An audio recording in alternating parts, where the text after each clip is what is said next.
side note, I tend to pull really big tubes, so he may need smaller tubes, but I'm not positive.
And then we'll see how he does with just that. We may need to get him some propofol too.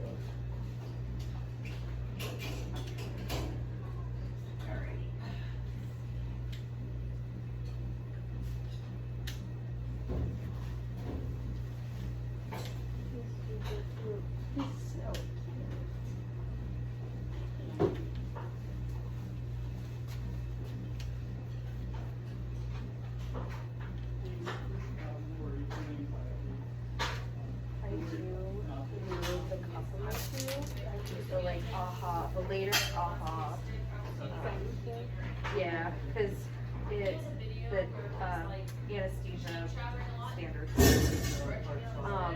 What we're looking at is like having a lubrication on there can help seal any extra space around the ET2 cuff in the trachea to prevent any additional leakage. And just a light layer of sterile lube.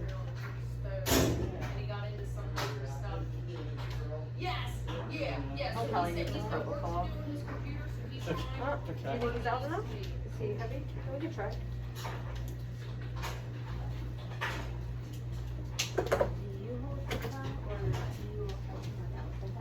I hold it. Let me grab some before.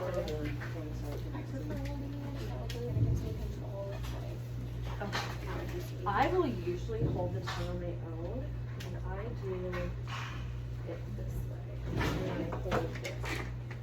And so you see the epiglottis there. Yeah.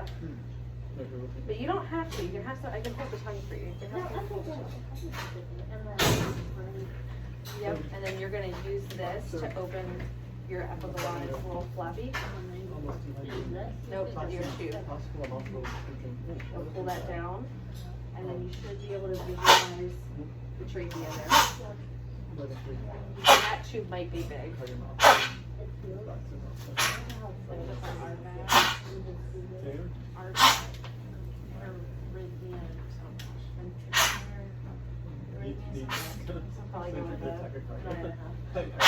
I say it looks big in there, but it's there to see. And it's also like so thick. You okay? There's something I can do better? It's a genetic cardiac thing in boxers. Yep. You may be able to like twist it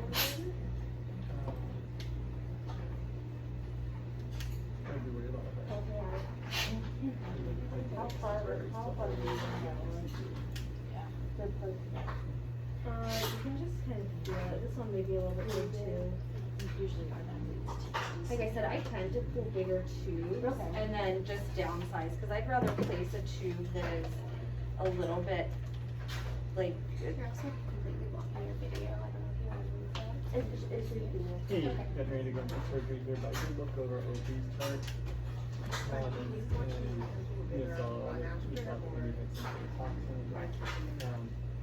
I don't mind either way. Did testing, did finding. Whatever you think is best. One thing that bothers me is his heart rate's really elevated. It's a boxer, we're a boxer cardiomyopathy. And we didn't do any CG or anything, so that's something that And sometimes if you twist your tube, to do. But I don't know what else to say. Other than that you're getting a recheck, it's not getting better. So we didn't give us some answers. Something's going on, and a there's no way recheck you're is smaller the than best. this. Is the soft spot really long? Okay. No, it's just. You want me to talk to him, or I can't call him right now? You're intubating for surgery or something. Let's give him a little bit of profile. There's so much saliva in there. You It's can definitely disgusting. offer that. You can push your probe slow. That I reviewed the turd and but find out how late I can call him. It might be. He's like one of those weird where he's like, you know how English bulldogs are big dogs that eating small tubes? Yeah. Like he's just that weird conformation in there.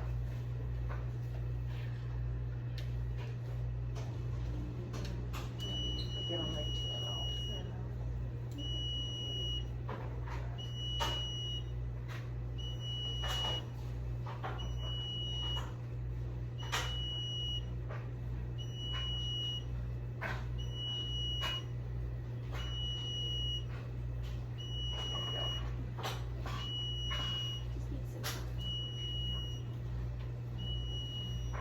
I'll hold the tongue for you. You want salt? And then we go back to. We'll swipe him out here. Oh.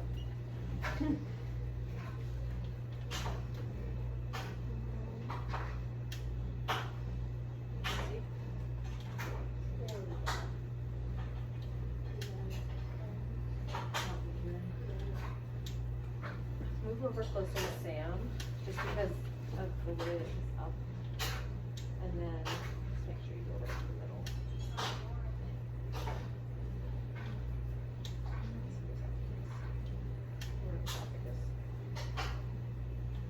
He's not coughing, so I would assume that he's not.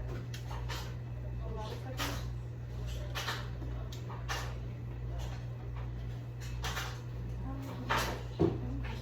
Stick like boogies. There you go. Alright. Could I please have a technician to the front for assistance with the stretcher? Yep.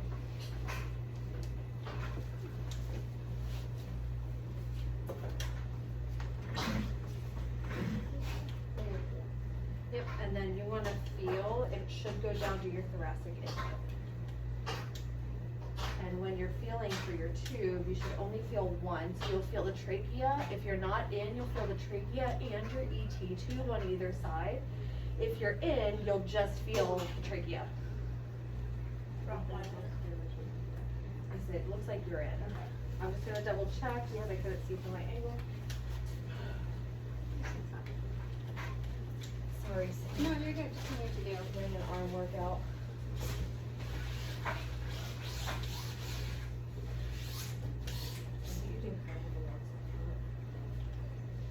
Yep, we're in. And then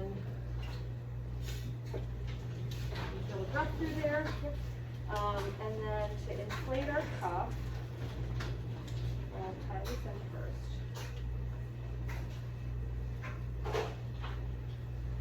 I usually tie over top of the nose and tie that.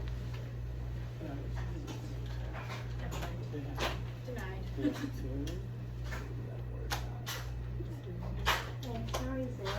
sorry. You did a great job. And he was a rough one. All right, and then in order to inflate the cuff, what we're gonna do, we're gonna put him on his side. Which side? It doesn't matter. We're gonna put him on his back anyway. You want bottles? All right, and then you always turn your oxygen on first before you hook your patient up. So you'll turn your oxygen on. So like 1.5 is fine. And then we're gonna fill up. I'm just helping. We're gonna fill up this bag.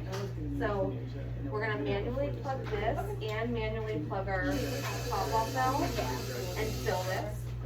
And then you're gonna hook this up to the patient. And the way we're gonna check is you're gonna hook this up here.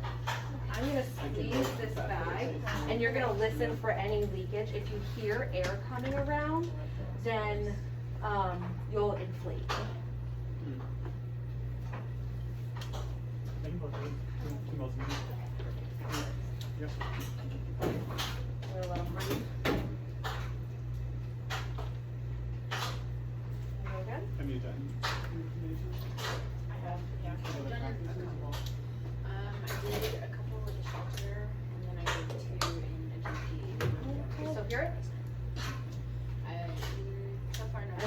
up here. If you still hear leaking out of the thing, okay, then you're good. I've done it. And inflating that way helps because some people just shove air in there and then you have a patient that's like, has a cup that's too inflated and then you have trauma to the trachea. Okay. Sometimes I cry. I do, I've seen it already. and then, I don't care about it. I don't know. I put it right there. I was like, I know I got it. Oh, I talked And then if through you it. want, do you want to start this monitoring? I did turn them on one